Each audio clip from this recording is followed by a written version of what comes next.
I call Jackie Dean. With those words echoing in my ears, thank you, Mr. Speaker. There are many divisions across this House over a number of issues. There are some things that we all agree on, however, and that is that we want New Zealanders to feel safe in their communities, to feel safe in their homes, together with their families. And sadly for some people, this is not the reality of their lives. Family violence in this country is far too high. The Minister of Justice, Honourable Amy Adams, has made tackling family violence a priority for her in her time as Justice Minister. Also, the other sector, the other issue in the justice sector that has been under review is around reducing reoffending within New Zealand prisons and people who go to prison. I'm going to briefly touch on both of those things. In terms of family violence, early last year the Ministerial Group on Family Violence and Sexual Violence commissioned a stocktake of family and sexual violence services, and that was across all government agencies. We should note that the government spends around $1.4 billion each year responding to family and sexual violence issues. It is a large amount of money to spend on a very important number of programs. And the stocktake found that while a whole lot of good work was being done, there is certainly room for improvement, and the figures, of course, underline that.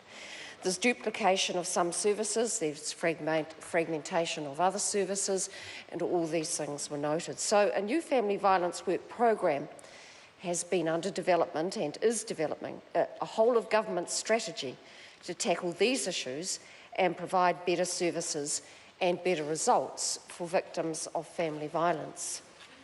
So I'll just run through a number of the initiatives that have been undertaken in the past financial year and are ongoing. A Chief Victims Advisor has been appointed to provide independent advice to the government, so that is an independent voice to government on family violence. There's been a $3.6 million contract for National Home Safety Service, and that was awarded to the National Collective of Independent Women's Refuges. Now that's being rolled out across New Zealand, and that will now assist up to 1,000 victims a year with better security, so that they can remain in their homes, they can feel safe with a much lower risk of serious physical harm or violence. There is now new regulation to give judges better access to more information about perpetrators' family violence history, so they have the best information possible when they are making decisions. We're trialling ways where we can speed up family violence cases which are progressing through the courts. Now that's happening in 2 pilot locations. Why? Because family court issues need to be resolved quickly, mostly for the benefit of the children involved. Police will soon start testing improved portable safety alarms and fixed alarms for high-risk victims. And the Ministry of Justice is looking into how to improve information judges receive about defendants' health, where that's relevant to bail conditions and sentencing decisions, and, for example, alcohol and drug dependency issues. And that segues quite neatly into the Reducing Reoffending program, which is so dear to the Minister's heart. The Justice and Electoral Committee visited the Alcohol and Other Drugs Treatment Court in Waitakere.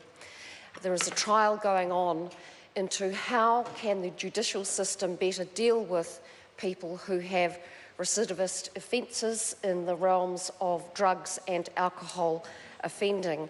The trial in the pilot that the committee attended in the Waitakere court was under Judge Tremawan, and I want to acknowledge Judge Tremawan's work in the Alcohol and Other Drugs Treatment Court. I want to commend her for her vision and for her passion and her commitment to those people, those offenders who have been referred to her court.